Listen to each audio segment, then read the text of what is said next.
Good morning, folks. I'm Jim Perkle. I have been a funeral director in Washington, Indiana for the last 52 years. I began my career in funeral service 57 years ago. The reason that the Gill Funeral Home is featured in this take is that it is the oldest continuously operating business in the entire county. Ladies and gentlemen, you're standing on Main Street in Washington, Indiana in 1872. You will notice that the street is dirt. You will also notice that the sidewalk is plank, wooden plank. Now, really, I've told you that you were standing on street in 1872. However, we did not get plank sidewalks until 1876. Now you will notice this here is an actual stepping stone that was used in downtown Washington. Usually each business house had about 3 or 4 stepping stones outside of their front door. Dirt was packed down terribly, but it was as hard as a rock. However, if we would have 2 or 3 days of rain, it would become quagmire. And you, gentlemen, you would drive up in your buggy and you let your lady out to whatever store she wanted to go in, and she could do it on the stepping stones.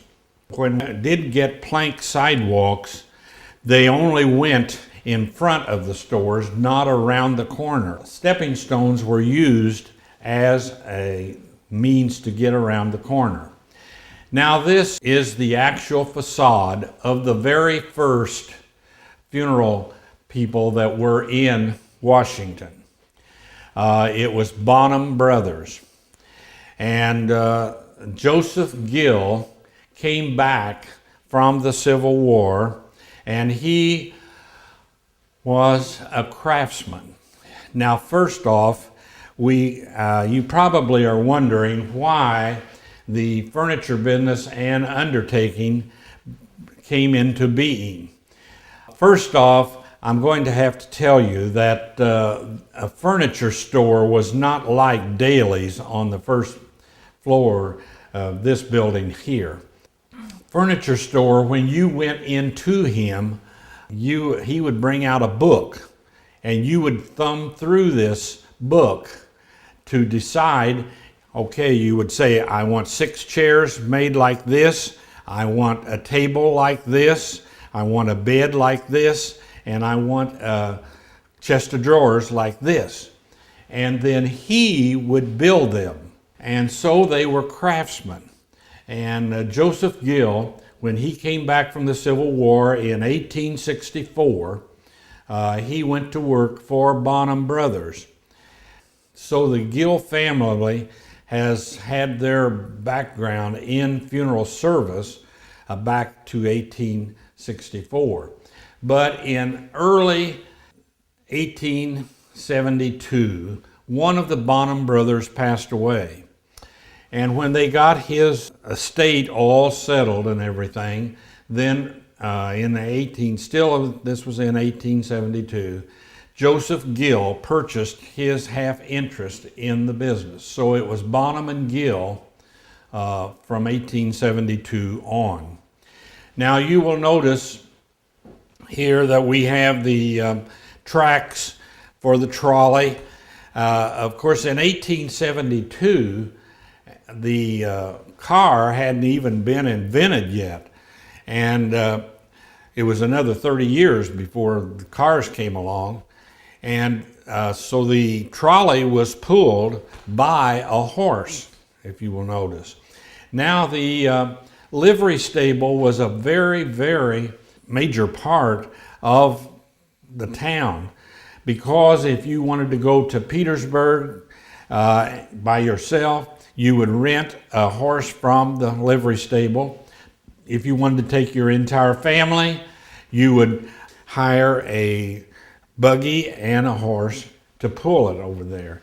So the buggy was the only means of transportation that we had. Now, the furniture people, who were the undertakers at the time, would have a horse-drawn hearse and horses, and they would keep them in the livery stable. What they did is, you know, I'm sure that you have heard a lot of people say when an undertaker walks in the room, you would say, one to the other, that, boy, you better look out for him. He's going to measure you up. Furniture people usually had 3 or 4 coffins in stock, but they were standard size. And if your father had passed away during the night, you would go to the furniture man and he would ask you how tall he was. If he was an exceptionally tall person, of course, naturally, he would have to make a coffin for him. And the old coffins were this way. And the bulge in them was for the elbows. And if he was a shorter person and was rather obese, he would need a wider coffin. So that was why the undertakers of old would ask what size the person was. There was no embalming, absolutely no embalming in those days, because of the fact that it just hadn't been practiced, because of the fact that the family would bathe the person and would place them in the clothing. And then the undertaker would bring out the coffin. He would put the person in the coffin and then would haul him to the church the next day.